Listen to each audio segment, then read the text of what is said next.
안녕하세요. TV생활정보입니다.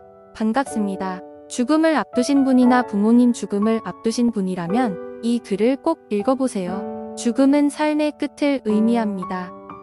생명체의 모든 기능이 멈추고 생명체가 더 이상 존재하지 않는 상태를 말합니다. 인간에게 죽음은 불가피한 것으로 여겨지며 언젠가는 모두가 떠나게 됩니다. 죽음은 생명체의 노화와 질병, 사고, 자연재해 등 다양한 원인으로 발생할 수 있습니다. 그리고 이러한 원인들은 일부는 예방이 가능하고 일부는 그렇지 않습니다.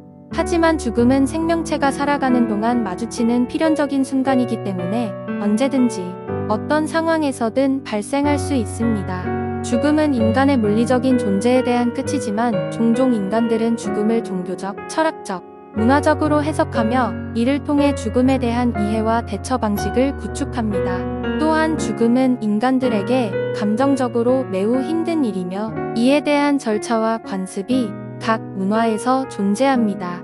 죽음에 대한 개념은 인간의 역사와 문화에서 굉장히 중요한 역할을 합니다.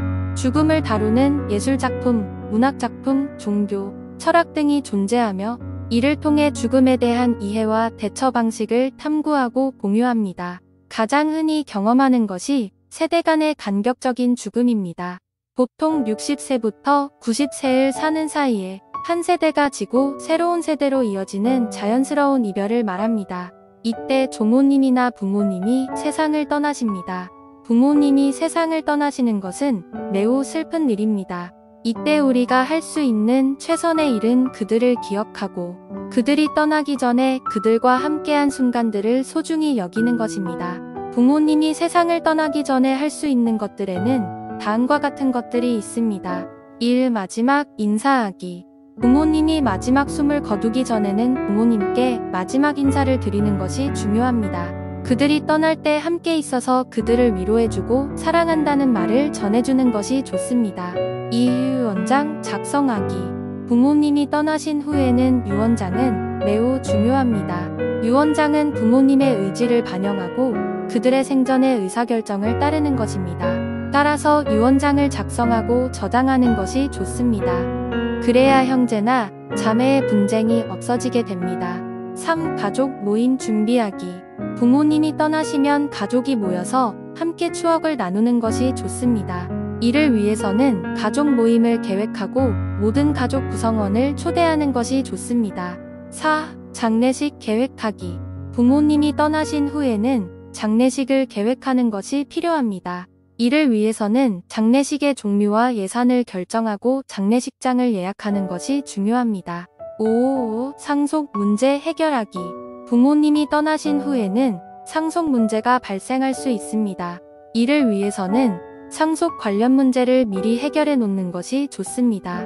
상속 문제를 미리 해결해 놓으면 부모님의 유산이 가족, 구성원들에게 불필요한 갈등을 유발하는 것을 방지할 수 있습니다. 대부분 유언장이 있으면 그대로 하면 되지만 갑작스럽게 돌아가신 경우는 형제자매가 공평하게 부모님의 상속을 배정하고 욕심을 내면 안 됩니다. 분쟁의 씨앗이 바로 상속입니다. 이러한 것들이 부모님이 세상을 떠나기 전에 할 수 있는 것들 중 일부입니다. 부모님이 세상을 떠나시면 가장 중요한 것은 그들이 우리에게 남긴 추억과 사랑을 기억하고 그들을 영원히 기억하는 것입니다. 이상 죽음에 대해 살펴보고 부모님의 죽음을 앞두고 해야 할 일들을 간략하게 살펴보았습니다. 부모님은 영원히 내 곁에 계시지 않는다는 것을 명심하시고 살아생전에 한 번 더 살피시고 기쁘게 해드리는 것이 도리라고 생각합니다.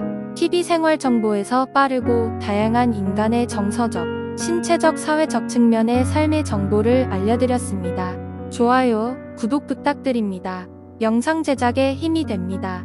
감사합니다.